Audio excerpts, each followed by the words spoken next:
Buonasera a tutti, siamo molto contenti di poter proiettare stasera il film La prova di Mimì Bruschetta, un documentario sperimentale che è stato realizzato nel 2016, è stato proiettato in anteprima nazionale al Museo Maxi di Roma. È un film che è stato realizzato a partire da 400 ore di girato, sonorizzate con 16 microfoni, a partire dallo spettacolo teatrale dell'Amleto di Shakespeare. Il testo di Shakespeare è stato tradotto da Alessandro Serpieri. Stasera dialoga con il regista e attore, la professoressa Anna Barzotti dell'Università di Pisa. Io non devo aggiungere altro, quindi buona visione. Benissimo, grazie. Allora, praticamente hai già detto gran parte di quello che dovevo dire io. Dunque, non avresti bisogno di presentazione, però per formazione professionale, allora, Mimì Bruschetta è di Messina, attore, regista teatrale, cinematografico, di film televisivi, e ha pubblicato 2 libri sull'attore, cioè uno sul mestiere dell'attore del 2010 e l'altro Manuale di sopravvivenza dell'attore non protagonista del 16. A me è interessato in particolare il primo. Meno male, perché è quello più serio. Occupandomi di teatro, no, ma guardo anche film televisivi, io sono guardo televisione. Allora, dunque, il teatro è comunque, mi sembra, la tua origine, perché nell'83 fondi con Maurizio Puglisi, che poi è uno degli attori sia dell'Amleto teatrale sia della prova, la compagnia Nutrimenti Terrestri. Poi dunque hai alcune frequentazioni nell'ambito di Teatri Uniti per un periodo a Napoli, e i Teatri Uniti sono un'associazione che è nata nell'87 dalla fusione di 3 personalità e di 3 gruppi: Tony Servillo, Antonio Neville e Mario Martoni, e tuttora attiva e caratterizzata proprio dal fatto, anche da un certo momento in poi, di mescolare produzioni teatrali e produzioni televisive. Quindi poi dunque appunto con Peppe Corsicato hai fatto Papi. Sì. Pasquale sarebbe sempre Papi. Corsicato hai fatto Libera e i Buchi Neri, poi a teatro invece I Carabinieri di Ioppolo, che è un autore a me molto caro, perché di Godard. no, proprio perché è siciliano. No, assolutamente, ti assicuro. Cioè i miei interessi, come ti dicevo poi prima, tra di noi, i miei interessi teatrali vanno, io sono toscana, cioè vanno assolutamente verso il sud, Napoli e Sicilia, cioè sono i 2 poli attivi tuttora dal punto di vista teatrale, insegnando io storia del teatro. Poi dunque direttore artistico del Teatro di Messina dal 96. Allora ti aggiungo che io ho fatto anche Rosso di San Secondo, L'ospite desiderato, uno dei suoi testi più belli. Sì, bellissimo. Altro autore siciliano dello stesso periodo di Ioppolo, diciamo, prima metà del Novecento. Grottesco, teatro grottesco più o meno. Sì, ma poi lì Rosso di San Secondo era un personaggio straordinario. Pensate che questo testo scritto nei primi anni del Novecento parlava di un rapporto lesbico tra la padrona di casa e la cameriera, e di un rapporto anche voyeuristico col marito, una cosa assolutamente fuori tempo, se vogliamo, no? E poi loro appartenevano a questa nobiltà siciliana che viveva tra Palermo e Parigi, insomma se la godevano a quei tempi. Peccato Rosso non venga, visto che ora mi hai... No, io sono Quasi mai. E, tra l'altro il merito è di Emma Dante, che tu lo conoscerai. Sì, molto bene. Perché Emma era a quei tempi il direttore artistico del Teatro Margherita di Caltanissetta, perché a noi siciliani ogni tanto ci danno dei teatri quando diventiamo famosi, però teatri minori, quelli più importanti li danno ai mafiosetti di turno. E allora erano affondato questo teatro qui e siccome Rosso di San Secondo era nisseno, loro desideravano tantissimo che venisse fatto un testo di Rosso di San Secondo e da quella persona di alto livello che Madante ha detto, dice, io non conosco quel teatro ma conosco Ninni Bruschetta che lo conosce bene, cioè non lo faccio fare a lui e così ho fatto quello spettacolo. Ma tanto oltretutto ha dei motivi sansecondiani, non lo conoscerà ma, o forse dopo l'ha conosciuto, fatto sta che secondo me ci sono degli Sicuramente. sansecondiani. Benissimo, sono contenta perché poi però si fa poco, cioè secondo me si fa poco per il valore. Anche Ioppolo, anche Ioppolo, no, siamo lì. Beh, Ioppolo per intenderci, oltre, diciamo, ma chi era Beniamino Ioppolo? Oltre ad essere uno dei fondatori del movimento spaziale insieme a Lucio Fontana, quindi era anche un grande artista figurativo, però era matto, quindi litigava con tutti, quindi fondava queste cose e poi se ne andava. Poi insieme a un certo Paolo Grassi e Giorgio Strada aveva fondato anche il Piccolo di Milano e se n'è andato anche di lì. E poi Roberto Rossellini scoprì questo testo di Carabinieri e ne parlò in una lunga telefonata che io ho registrata a Jean-Luc Godard, e Jean-Luc Godard fece un film straordinario che si chiama Les Carabinieri, che è proprio una messa in scena del testo di Ioppolo, con pochissime parole, però è una sua lettura. Certo. Poi dunque Messina, poi Incerti che avevi frequentato come regista cinematografico, anche lì mi pare nel periodo dei Teatri Uniti. Abbiamo prodotto il suo primo film, sì. Esattamente, prima del tramonto. Il primo film era Il Verificatore con Antonino Iorio, e poi ho fatto Prima del tramonto con una scena. E poi ecco dunque nuovamente il teatro con delle regie anche shakespeariane che quindi in un certo senso fanno da battistrada, possiamo dire, a questo Amleto. Amleto è quella prova. Giulio Cesare nel 98 e Antonio e Cleopatra nel 2001. Poi naturalmente è continuato con il cinema, appunto con la fiction televisiva. E ecco, l'Amleto arriva, come mi hanno anticipato, nel 2015 debutta al teatro Mandanici o Mandanici? Mandanici di Barcellona, Sicilia, e la traduzione purtroppo la traduzione di Serpieri. E gli attori, ecco, dunque gli attori sono poi gli stessi, mi pare, dello spettacolo, e ve li dico intanto così poi magari li riconoscono. Il Amleto è Angelo Campolo, tu hai detto in un'intervista che hai fatto Amleto anche perché avevi Campolo. Cioè... Solo per quello. No, questa è una cosa che io non l'ho rubata, lo dico, l'ho letta su un libro di Peter Brook e avevo già fatto Giulio Cesare e mi sono accorto che era vera, cioè lui dice che Shakespeare si può fare soltanto quando si incontra. Io non conosco Peter Brook personalmente, però credo che sia una persona che ha un grande senso dell'umor e dice quando si incontra il nome del titolo, cioè l'attore che può fare il nome del titolo. E poi aggiunge, dice, ma non è che lo incontri in un incontro culturale, cioè incontri a una festa per strada, cioè a un certo punto vedi uno e dice quello è Bruto, per esempio.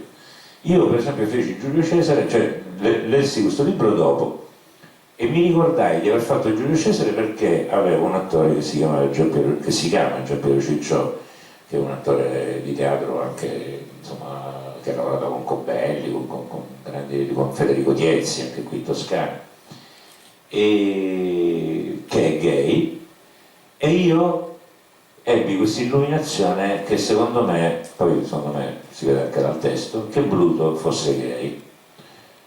E quindi decisi di fare Giulio Cesare per fare Bruto a Giampiero.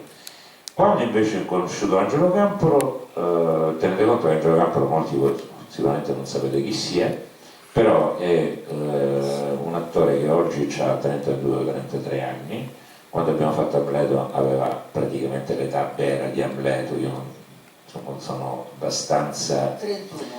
Sì. No, non so che anni siamo. Doveva avere poco più di 24-25 anni, perché comunque lui va a studiare in Inghilterra, lo mandano a studiare in Inghilterra a fare una specializzazione, diciamo, perché già era uno che aveva studiato, secondo quello che racconta, che è il racconto poi di Amleto. E quindi oltre questo è un ragazzo che viene dal piccolo di Milano, e quindi ha una padronanza del verso che potrete vedere in queste prove che sono state riprese, e ho pensato che, siccome Giorgio Strehler, Luca Ronconi, Giancarlo Cobelli sono morti senza avere la fortuna di fare Amleto, perché Amleto è un caso farlo, io ho detto se non lo faccio adesso non lo faccio più, e l'ho fatto. L'hai fatto 2 volte, cioè nel senso che Sì, vabbè, 2 volte appunto lo spettacolo, dicevo gli attori, il cast appunto Angelo Campolo, poi Maria Sole Mansutti che è La Getrude, regina, Emanuele Aita Claudio, Antonio Alveario, attore di Rode che Berardinis. conosco molto bene, sia Alveario poi voglio dire, è un attore veramente molto interessante, e poi dunque ecco, la più giovane io credo che sia Ofelia, cioè più giovane da un punto di vista di carriera artistica. Allora, quella che sta Celeste? Ofelia, che si chiama Celeste Cogliandolo, è una ragazza che io ho conosciuto con laboratorio d'Amelia, e mi viene da ridere, ed è venuta in quanto torinese. In realtà era una ragazza che era stata abbandonata dal padre insieme al fratello e alla mamma, ed era la prima cugina del mio primo compagno di banco delle scuole elementari, e quindi se n'era andata da Messina perché suo padre era un cantante neomelodico molto famoso, che a un certo punto, ora chiaro che siete autorizzati a ridere, vinse il Figo d'India d'Oro. Dite che cazzo è il Figo d'India d'Oro? Il Figo d'India d'Oro è un premione che viene dato ai cantanti neomelodici nel sud Italia. Questo pover'uomo impazzì per questo motivo, si innamorò di una brutta e se ne andò, ma a quei tempi non c'erano i telefoni, cioè scomparve completamente dalla vita della sua famiglia. Quando io ho conosciuto questa ragazza ho visto che aveva un talento incredibile, e quando mi hanno chiesto cosa fare per andare avanti, ho detto inventatevi cose voi, fate cose, non aspettate che vi chiamino, eccetera eccetera, e lei si è messa con suo fratello, e c'era anche un altro ragazzo. Sul piano teatrale hanno aperto uno spazio a Torino che oggi si chiama Tedacà, è uno spazio importante di Torino, e lei si è messa a cantare con suo fratello e hanno fatto un gruppo che si chiama I Moderni e sono arrivati secondi a X Factor. E siccome io diciamo temo e detesto la pazzia in teatro, perché il teatro è già pazzia, quindi fare la pazzia in teatro è una cosa difficilissima, quando ho fatto i provini per Amleto, tutte le ragazze che si sono presentate sembrava che avessero tutte una sottoveste bianca e facevano tutte le pazze uguali, e lei cantava, e quindi ho scelto lei, poi vedrete perché. Vedrete anche una cosa, che dunque, questo anticipo, una cosa, Ofelia ha 2 facce praticamente, e questo è aiutato anche dall'accocciatura che c'ha, no? Cioè all'inizio ha i capelli diciamo scuri e biondi in fondo, lo sciaccio famoso di ora, no? È legata con una specie di turbante, mentre non è ancora folle. Nel momento... Grazie. Allora, no, ma io... No, lo fanno tutti i professori universitari, cioè è una cosa scientifica. Cioè, se tu vieni presentato da gente che non capisce niente, cioè, e sopporti che questi invece si esibiscono col mio. Poi arriva un professore universitario e dice cose interessanti, importanti. No, vabbè, però io ho una voce abbastanza forte, in genere mi sentono anche senza, vabbè, comunque lo terrò qua.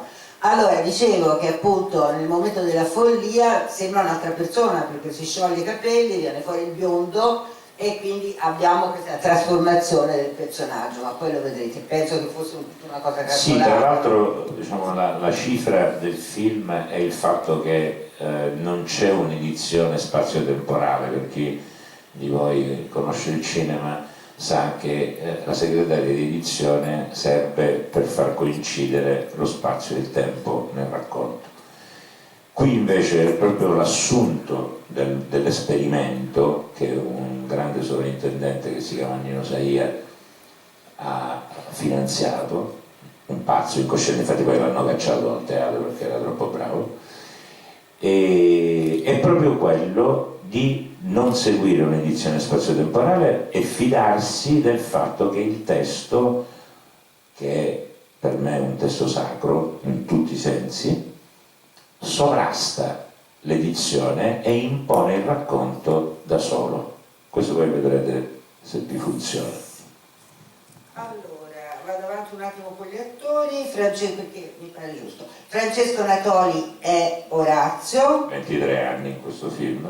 Ivan Bertolami Laerte, Alessandro Lui Fortebraccio e poi due fratelli Delfino e Dario e Diego Delfino che sono poi appunto Puglisi il Becchino magnifico, vedrete, e poi Giovanni Boncoddo che fa lo spettro. Questo devo spendere una parola. Giovanni Boncoddo era un mio attore che ha lavorato con me fino a finché non ho fatto Medea con la Guarnieri allo Stabile dell'Umbria, quindi nel 2000, e poi ha cominciato a lavorare per i fatti suoi e a un certo punto ha avuto un incidente esattamente 10 anni prima del primo giorno di prova di Amleto, casualmente, o forse no, un incidente per cui è morto e è tornato indietro, nel senso che si è strappato tutti i nervi del tronco cerebrale, quindi è stato 4 mesi in coma, poi è uscito da questo coma non si sa come e si è ripreso fino ad arrivare nella condizione in cui voi lo vedrete nel film. E chiaramente il suo sogno con me, quando lavorava con me, era fare Amleto nel ruolo del titolo. E io gli dicevo sempre che non era in grado di farlo, perché lui è un intellettuale secondo me, però non era in grado come attore di farlo. E rinviavamo sempre, dico sì, quando poi diventerai un attore vero, facciamo Amleto, a un certo punto io ho fatto Amleto, era successa questa cosa, io l'ho chiamato e gli ho detto: Johnny, tu sei morto, sei tornato indietro, devi fare il fantasma, e quindi vedrete che devi fare il fantasma. Abbastanza È molto bello quel passaggio. Appunto, vabbè, questi nomi, poi i costumi, che poi al solito sono di... poi ti devo fare una domanda sui costumi. I costumi sono di Cinzia Preitano e una ragazzina di 27 anni e la scena è di Mariella Bellantonio, che è la mia scenografia. Esattamente. Ora la prova appunto, che è di 2 anni dopo, del 2017, no? Praticamente nasce da da un montaggio, no? Di momenti di prove fatti anche, ho letto, in luoghi diversi, oppure... Sì, sono fatti in luoghi diversi, solo che non sono momenti, sono, come diceva Maria Angela prima, tutte le 400 ore di prova, nel senso che io ho chiesto alla troupe, avevo 2 operatori, 16 microfoni e una segretaria di edizione, di girare, tra l'altro senza che io li seguissi, anche perché erano degli operatori che conoscevo bene, tutto. Infatti vedrete che nel film ma non all'inizio, alla fine. Ci sono addirittura dei momenti delle prove di lettura, delle prove di tavolino, perché è stato girato assolutamente tutto. Infatti non siamo neanche riusciti a vedere tutto il materiale, perché ci voleva un anno per vedere 400 ore di materiale, ma sapevamo che alcune parti le potevamo saltare, però ci sono pure quelle, cioè ci sono dei momenti in cui per minuti e minuti tu vedi la preparazione di una scena, di una cosa, e poi abbiamo estratto questo. Allora è molto interessante, io cerco di essere breve anche perché poi il film lo dovranno vedere. Ecco. Dico, è molto interessante, qualcuno ha paragonato a certe opere di Fassbinder, sì, ho letto questo, per il discorso cinema-teatro. Dunque, io ho pensato, a dire la verità, visto che ha frequentato Teatri Uniti, a Teatro di Guerra, cioè di Martone, dove abbiamo un'operazione analoga, però inserita in una trama, diciamo, mentre qui no, c'è proprio il teatro nel teatro. Lo trovo molto teatrale come film, devo dire. No. È un film sul No, teatro. nel senso che il Teatro di Guerra di Martone praticamente prendeva delle prove del suo gruppo di attori che recitavano I Sette contro Tebe, che era proprio l'opera che lui aveva messo in scena, e poi però... Io ho visto anche lo spettacolo, non so se l'hai visto, al Teatro Nuovo di Napoli. E lo metteva, però veniva inserita in una trama con un contrasto tra questo gruppo underground, diciamo. Poi c'era la guerra a Sarajevo. E poi dovevano portarla a Sarajevo, e poi un impresario un po' cialtrone che era Tony Servillo, che era Franco, eccetera. Era Franco? Ti ricordi come si chiamava? No. Era Franco Turco. Franco Turco, sì. No, turco, perché in realtà era una presa in giro di Tato Russo. Ho capito. È una delle prove di Servillo di particolare cattiveria, devo dire, è sempre simpaticamente cattivo, perché c'ha questo lato, però c'era proprio questo contrasto. Anche Iaia Forte è strepitoso in quel film, una sì, delle sue più belle sì. interpretazioni. No, appunto avevo pensato a quello perché effettivamente, mentre lì però è inserito in una trama, qui tu fai un'operazione che è un'operazione proprio di teatro nel teatro. E ora ti faccio una domanda. Cioè, dunque, io ho notato, l'ambiente scenico è per lo più, può essere una palestra, no? Cioè, È una sala danza. È una sala danza, ecco, avevo visto le barre, lati, eccetera. Perché qualcuno ha detto ring, ma meno.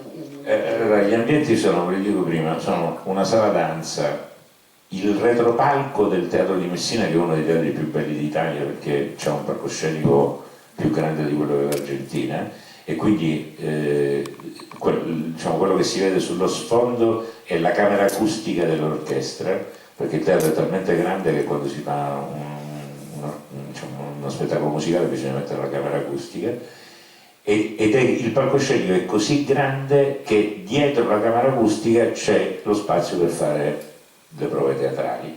E poi è anche il teatro di Messina, diciamo proprio il palcoscenico, però dal lato giusto, quando vedete che ci sono delle luci azzurre che sono le luci di servizio, che è svuotato, diciamo, di tutto, non ci sono quinte, non c'è niente, sono questi tre ambienti. Questi tre ambienti, appunto. E dicevo, quello che mi ha colpito è che manca proprio la scena della recita almeno io non l'ho vista, dei Guitti.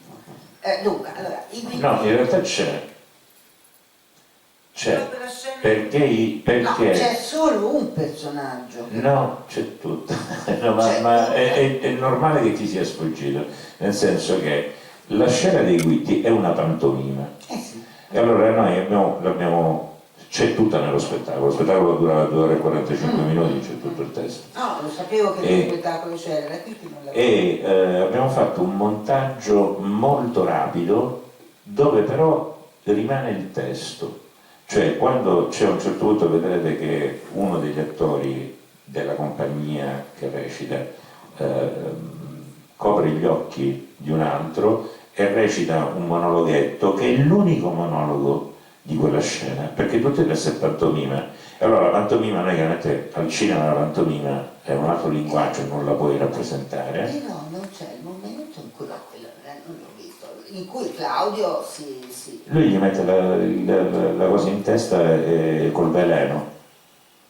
Cioè, è montato molto velocemente perché deve essere veloce, perché ti devi liberare della pantomima, altrimenti diciamo il film da film, quindi on stage, perché il cinema si gira a livello dell'attore, diventa backstage immediatamente. Cioè, se tu fai vedere una pantomima teatrale talmente chiaro che si tratta di un fatto teatrale che ti butta fuori dal film.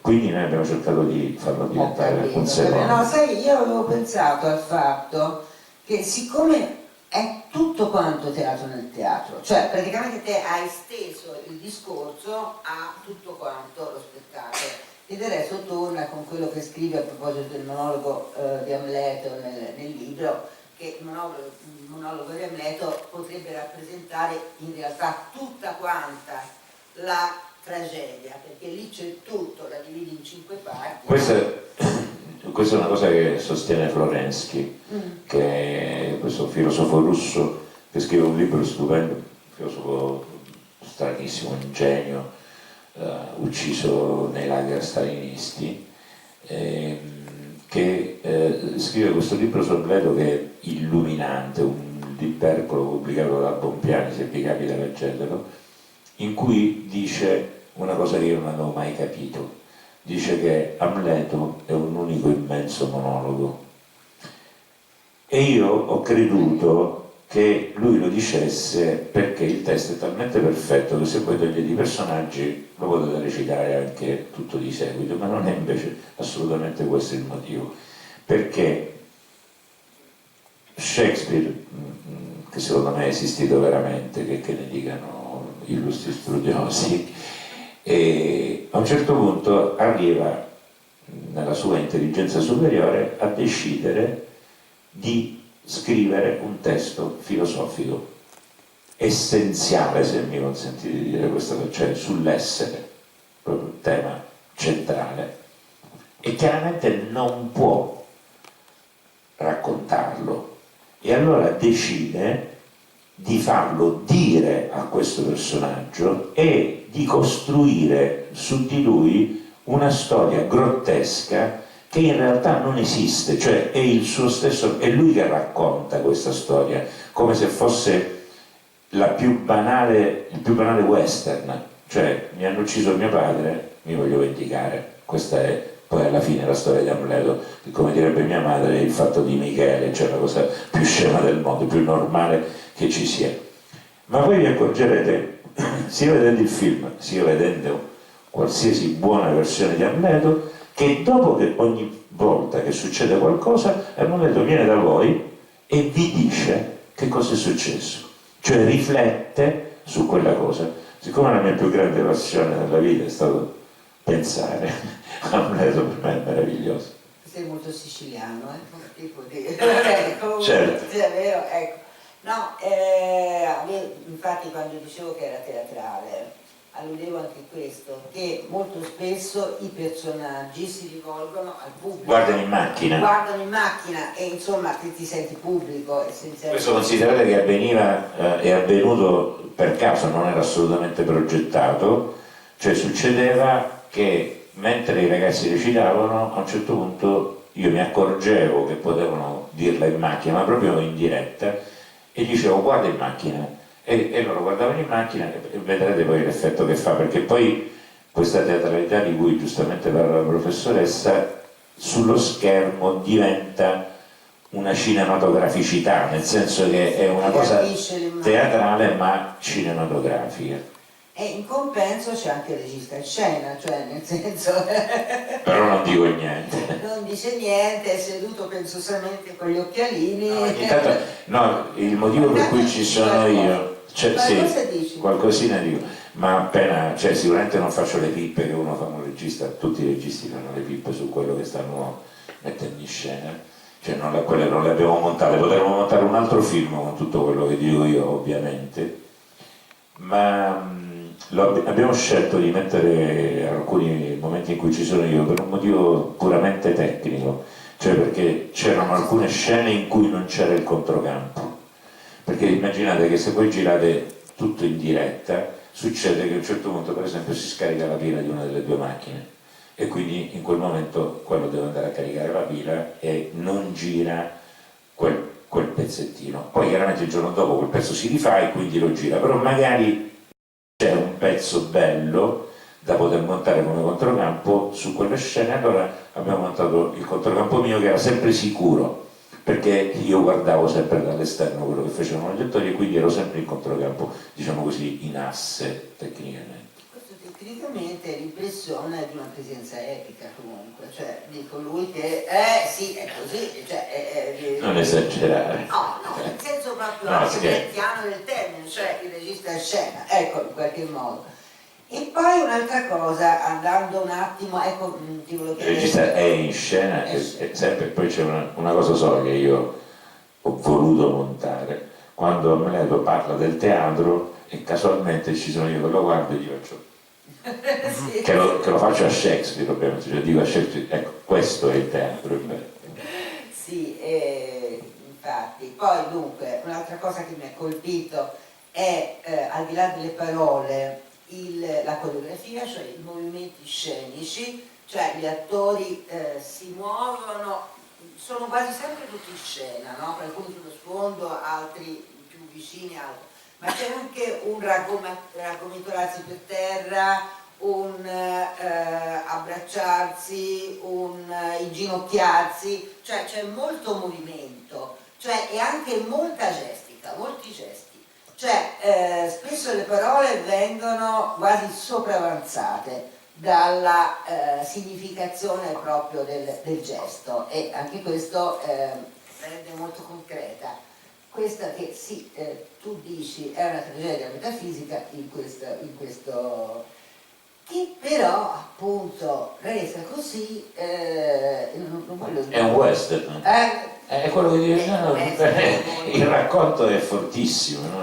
No, e poi un'altra cosa, Amleto non mi sembra per niente indeciso, cioè io devo avere, vero? Sono d'accordo. Non sfata assolutamente il discorso del dubbio amletico nel senso vulgato del termine. Sì, ma è decisissimo. io non ci credo al dubbio amletico, no, nel senso che vuole agire, cioè, sì. Quindi cerca tende delle trappole, si difende dalle trappole, ma vuole agire. Si domanda sì. se sia più nobile per la mente accettare i sassi dell'oltraggiosa fortuna o contrastandoli, però, finirli. Però non li vuole accettare, secondo me. No. Non li vuole accettare. E devo dire che questo ragazzo è estremamente convincente, appunto, l'attore è. Un'ultima cosa e poi smettiamo, i costumi. I costumi sono costumi, diciamo, contemporanei, no? Cioè, probabilmente sarà... Quasi non ci sono nel film i costumi perché non c'è lo spettacolo. Ecco, Quindi... io mi chiedevo rispetto allo spettacolo, cioè gli abiti che portano, ma sono costumi, io mi considero costumi. Hai ragione. Allora, i costumi che portano sono gli stessi dello spettacolo oppure hai scelto una soluzione proprio da abito quotidiano? Erano già quotidiani mi sembra per gli altri, no? Contemporanei. Però ho visto qualche spezzone e mi sembrava, per dire, la stessa Regina aveva un abito semplice, moderno, ma elegante, mentre qui no, ecco appunto, ha scelto invece proprio la soluzione del... Allora, nel film ci sono dei momenti in cui si vedono anche i costumi dello spettacolo, però sono appena riconoscibili perché sono... vabbè, adesso non voglio fare racconti, ma io ho un rapporto controverso con i costumi, nel senso che o i costumi sono strepitosamente belli, tipo sono disegnati da Yamamoto, oppure sono inutili perché diciamo, tutto il problema del costume teatrale nella contemporaneità, perché prima era completamente diverso, è problematico, perché non sai a che cosa ti stai appoggiando sia filologicamente sia storicamente, quindi l'unica cosa a cui ti puoi appoggiare secondo me è l'estetica. Se non hai la possibilità, perché ho citato Yamamoto perché sto parlando di livelli altissimi, possibilità che io anche economicamente, diciamo, per fare questo spettacolo non avevo, se non hai questo, per me devi cercare, essendo io anche un attore, il piacere dell'attore, cioè devi costruire insieme alla costumista il costume con l'attore. Quello che vedrete, a parte i costumi di Rosa e Gildes che si vedono a un certo punto che sono semplicemente uniformi, sono tutti diciamo così Roger che gli attori hanno scelto in parte, sempre con la collaborazione della costumista, in parte prendendoli dal come si chiama, dal guardaroba del teatro. Per esempio la giacca del re che vedrete sempre, lui la portava sempre durante le prove, poi l'abbiamo usata anche nello spettacolo, che è una giacca tipo di un barbiere di Siviglia, mettete una cosa così. Mentre per esempio il cappotto che usa Amleto, che secondo me è il costume più bello, è stato comprato, scelto perché stava bene all'attore. E poi una cosa curiosissima che si vede, che invece nel film non sembra essere un costume, è che quando lui torna dall'Inghilterra c'ha una maglietta col teschio, che è proprio una maglietta rock, diciamo così, come se l'avesse comprata in Inghilterra, invece poi è la maglietta di Amleto. Bene, un'ultima cosa su Alveario, che appunto Io lo dico, gli mando un messaggio. Sì, no, lo conosco bene perché, ecco, a proposito una delle ultime cose di Ioppolo, che è stata fatta proprio in Toscana al teatro di Accascina, di cui ho fatto la drammaturgia, e c'era Alveario, era una regia di Gazzella, c'era Alveario. Poi tra l'altro Antonio ha lavora con fatto, Sant'Agata anche. sì, ma ha fatto anche Relier con la De Berardini, giusto per parlare di sì. Shakespeare, quindi... Va bene, io direi che a questo punto possiamo vedere il film. Grazie a tutti e grazie a te.